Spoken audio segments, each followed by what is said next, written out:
E5 TV news కు స్వాగతం. ముందుగా హెడ్లైన్స్. నలంద భారతదేశ ఆధ్యాత్మిక సాంస్కృతిక సమ్మేళనం పీఎం మోదీ.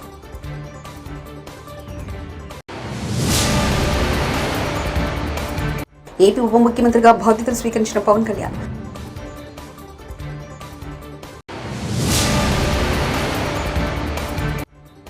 వంద రోజుల యాక్షన్ ప్లాన్, తప్పు చేసిన వాళ్ళకు శిక్ష తప్పదు. మంత్రి అనిత.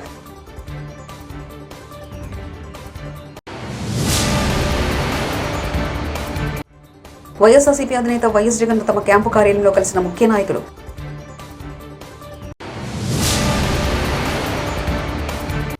త్యాగం, వారసత్వం, పోరాటం, రాహుల్ తత్వం, రేవంత్ రెడ్డి.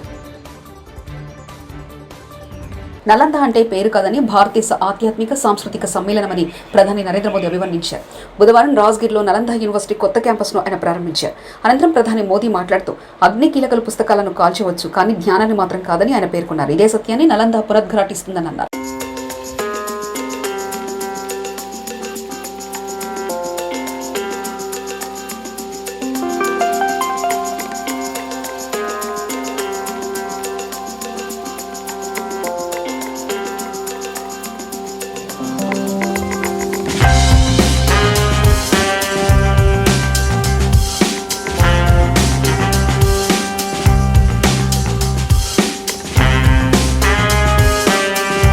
ఢిల్లీ ఎక్సైజ్ పాలసీ కేసులో ఆప్ కన్వీనర్ ఢిల్లీ ముఖ్యమంత్రి అరవింద్ కేజ్రీవాల్ జ్యుడిషియల్ కస్టడీని రౌస్ అవెన్యూ కోర్టు జూలై 3వ తేదీ వరకు బుధవారం నాడు పొడిగించింది. ఆయనతో పాటు కేసులో మరో నిందితుడు వినోద్ చౌహాన్ జ్యుడిషియల్ కస్టడీని సైతం జూలై 3 వరకు కోర్టు పొడిగించింది. తిహార్ జైలు నుంచి వీడియో కాన్ఫరెన్స్ ద్వారా ఈ ఇరువురు కోర్టు ముందు హాజరుపరిచారు. ఢిల్లీ లిక్కర్ పాలసీ కేసులో అవినీతి ఆరోపణలపై మార్చి 21న కేజ్రీవాల్ను ఎన్ఫోర్స్మెంట్ డైరెక్టర్ అరెస్ట్ చేసింది. ఏపీ ఉప ముఖ్యమంత్రిగా పవన్ కళ్యాణ్ బాధ్యతలు స్వీకరించారు. విజయవాడలోని క్యాంపు కార్యాలయంలో ప్రత్యేక పూజలు చేసిన అనంతరం ఆయన బాధ్యతలు చేపట్టారు. ఉప ముఖ్యమంత్రి హోదాలో ఉన్న పవన్ పంచాయతీరాజ్, గ్రామీణాభివృద్ధి, పర్యావరణ, అటవీ, శాస్త్ర సాంకేతిక శాఖలను మంత్రిగా బాధ్యతలు స్వీకరించారు. పలు దస్త్రాలపై ఆయన సంతకాలు చేశారు. అనంతరం వివిధ శాఖల అధికారులు, ఎమ్మెల్యేలు, నేతలు పవన్ కు అభినందనలు తెలిపారు.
ఇవాళ కాంగ్రెస్ పార్టీ అగ్రనేత రాహుల్ గాంధీ పుట్టినరోజు. ఆయనకు పెద్ద ఎత్తున శుభాకాంక్షలు వెలువెత్తుతున్నాయి.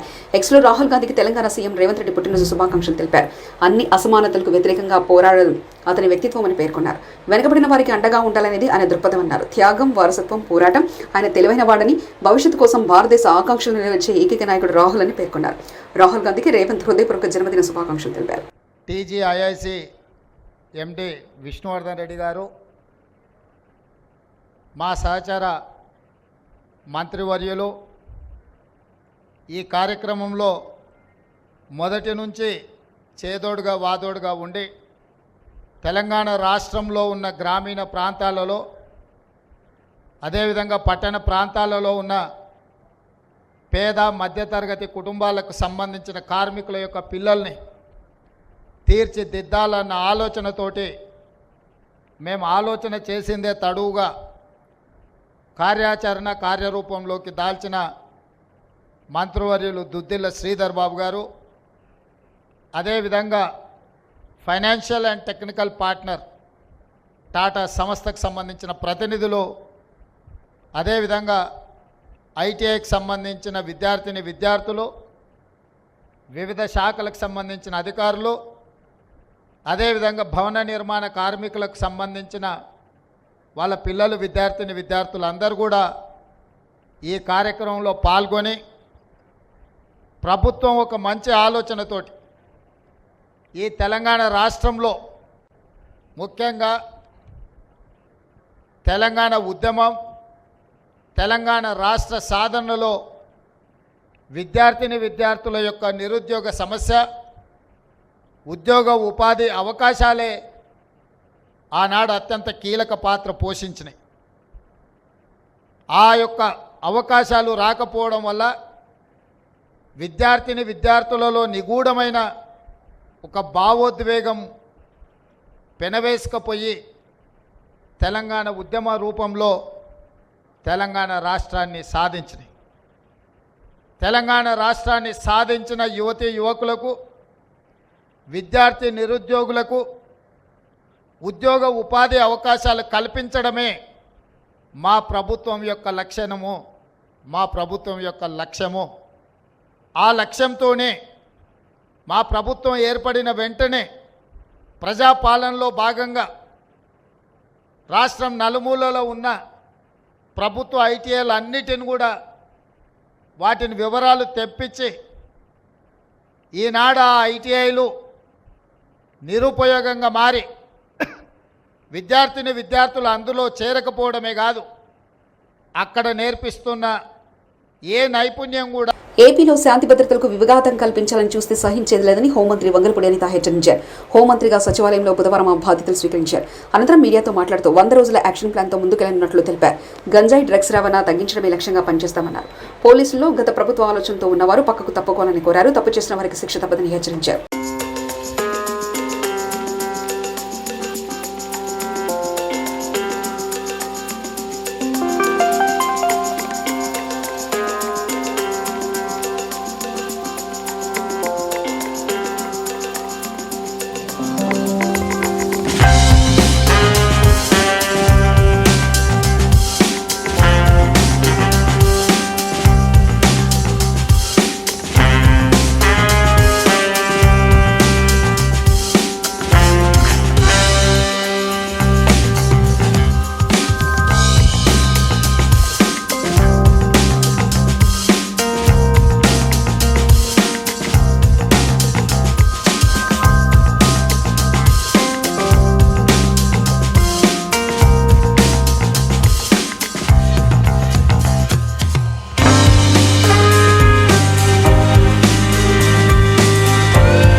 ఎందుకంటే ఎన్నో స్ట్రగుల్స్ ఫేస్ చేసి ఈరోజు అధికారంలోకి వచ్చిన తర్వాత కూడా సామాన్య మధ్యతరగతి కుటుంబానికి సంబంధించిన నేను ఒక సామాన్య టీచర్ని హోమ్ మినిస్టర్గా చేసిన చంద్రబాబు నాయుడు గారికి, లోకేష్ గారికి, పవన్ కళ్యాణ్ గారికి, ఎన్డీఏ లీడర్స్ అందరికీ కూడా, ముఖ్యంగా నా పాయకరపేట నియోజకవర్గ ప్రజలందరికీ కూడా పేరు పేరున ధన్యవాదాలు, నమస్కారాలు తెలియజేసుకుంటున్నా. ఏదైతే చంద్రబాబు నాయుడు గారు మా మీద పెట్టిన ఈ గురుతర బాధ్యతని సమర్థవంతంగా నిర్వహిస్తామని, దానికి ప్రతి ఒక్కరు కూడా సహాయ సహకారాలు అందించాలని నేను మనస్ఫూర్తిగా కోరుకుంటున్నా. ఏదైతే లాస్ట్ 5 ఇయర్స్లో లా అండ్ ఆర్డర్ విషయంలో చాలా ఇబ్బందికరమైన పరిస్థితులు ప్రజలందరూ ఎదుర్కొన్నారు.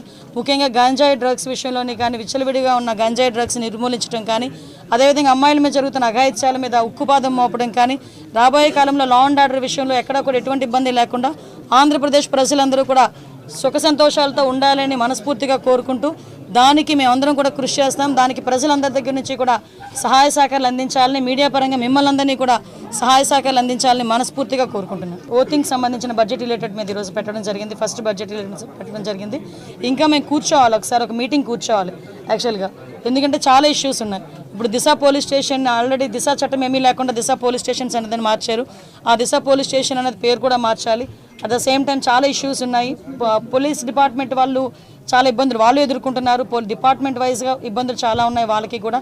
ఈవెన్ ఇప్పటికీ కూడా కొన్ని పోలీస్ స్టేషన్లోని మినిమం ఎమ్యూనిటీస్ లేకుండా వాళ్ళు ఇబ్బందులు పడే పరిస్థితి కనిపిస్తూ ఉంది.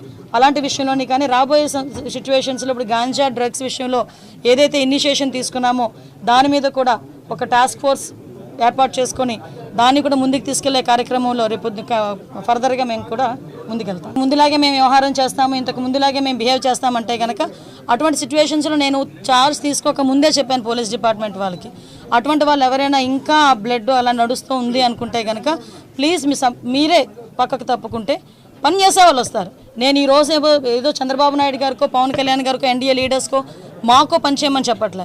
ప్రజలకు అనుగుణంగా పనిచేయండి, ప్రజా రక్షణ విషయంలో పనిచేయండి. మీరు ఏదైతే కాకి డ్రెస్ వేసుకున్నారో దానికి గౌరవంగా మీరు అందరూ పనిచేయండి అని చెప్తున్నా. అంటే వాళ్ళు ఏమనుకుంటున్నారంటే సోషల్ మీడియా అంటే నా పెన్ను నా పేపరు నాకు నచ్చింది రాసుకుంటాను అంటారు. కానీ నీకు నచ్చింది రాసుకుంటే నువ్వు ఇంట్లో బీరోలో పెట్టుకోవాలి, అంతేగాని పబ్లిక్ డొమైన్లో పెడితే అది పబ్లిక్ అవుతుంది.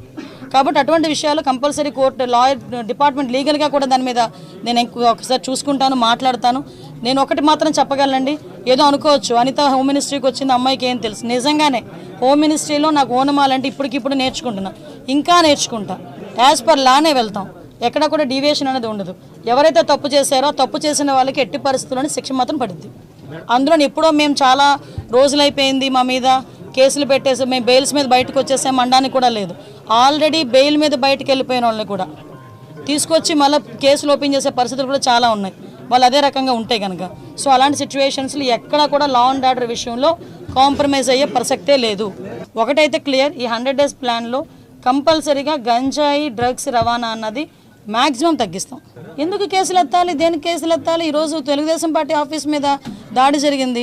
ఈరోజు ఆ దాడి జరిగిన ఇష్యూ గురించి ఎంతవరకు వచ్చింది ఏంటన్నది మేము కూడా తెలుసుకోవాలి. చాలామంది చంద్రయ్యని పేక్ కోసి చంపారు, ఇంకా చాలామంది విషయాలు చాలా అన్యాయాలు జరిగినాయి. అలాగని తెలుగుదేశం పార్టీ వాళ్ళ మీద కాదండి, మామూలు నార్మల్ పబ్లిక్ మీద కూడా అక్రమంగా కేసులు బనాయించిన వాళ్ళు చాలామంది ఉన్నారు, బాధితులు చాలామంది ఉన్నారు. అవే కాకుండా ఎవరైతే వాళ్ళ తాలూకు అవినీతికి బలైపోయారో, వాళ్ళ తాలూకు అక్రమాలకి బలైపోయారో వాళ్ళు కనుక వచ్చి మా కేసు రీఓపెన్ చేయండి, మా కేసు మళ్ళీ చెప్పండి అంటే కనుక డెఫినెట్గా మేము ఆ కేసు రీఓపెన్ చేస్తాము. మళ్ళీ రీఎంక్వైరీ చేసి వాళ్ళకి బాధితులు ఎవరైతే ఉన్నారో వాళ్ళకి న్యాయం చేసేటట్టు చేస్తాం. ఆ రోజు నేను ఒకటే చెప్తున్నా, ఏ పోలీసులతో అయితే నేను అవమానపడ్డాను అదే పోలీసులు దగ్గర నన్ను గౌరవంగా నిలబెట్టిన ఘనత కూడా చంద్రబాబు నాయుడు గారికి దక్కింది. చంద్రబాబు నాయుడు గారు ఏదైతే ఆలోచిస్తున్నారో ఆ ఆలోచనకు అనుగుణంగా మేమందరం కలిసి కట్టుగా కోఆర్డినేషన్తో ఎవ్వరికీ ఇబ్బంది లేకుండా మేము అడ్మినిస్ట్రేషన్ చేసుకుంటాం. వైఎస్ఆర్సీపీ అధినేత వైఎస్ జగన్ తన క్యాంపు కార్యాలయంలో కలిసిన ముఖ్య నాయకులు, ఇటీవల ఎన్నికల్లో పోటీ చేసిన అభ్యర్థులు.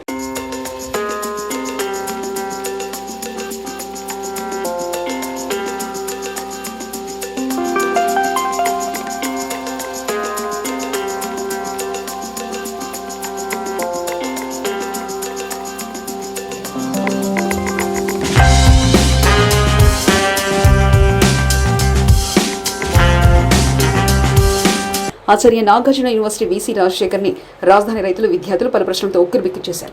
గత ప్రభుత్వం అండడంతో నాగార్జున యూనివర్సిటీలో పలు అక్రమాలకు పాల్పడ్డారని, సొసైటీలో విద్వేషాలు రెచ్చగొట్టడానికి వీసీ ప్రయత్నించారని, 3 రాజధానులకు అనుకూలంగా పలు సందర్భాల్లో మాట్లాడుతూ విద్యార్థులను రెచ్చగొడుతూ విద్యార్థి సంఘాల మధ్య విద్వేషాలకు కారణమయ్యాడని రాజధాని రైతులు ఆవేదన వ్యక్తం చేశారు. వీసీ ఛాంబర్ ముందు ధర్నా నిర్వహించారు.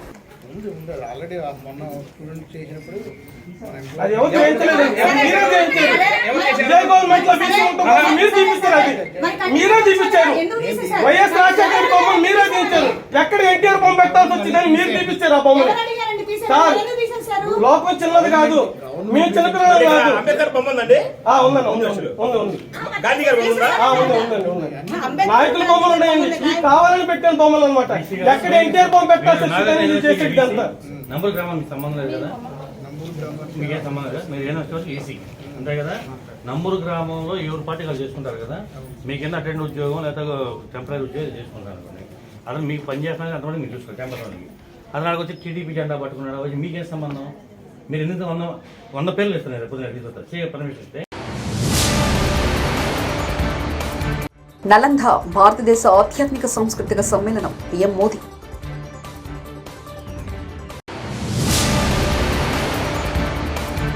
ఏపీ ఉప ముఖ్యమంత్రిగా బాధ్యతలు స్వీకరించిన పవన్ కళ్యాణ్.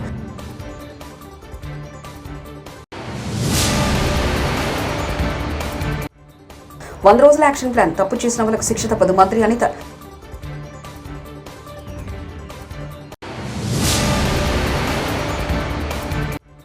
వైఎస్ఆర్సీపీ అధినేత వైఎస్ జగన్ తమ క్యాంపు కార్యాలయంలో కలిసిన ముఖ్య నాయకులు.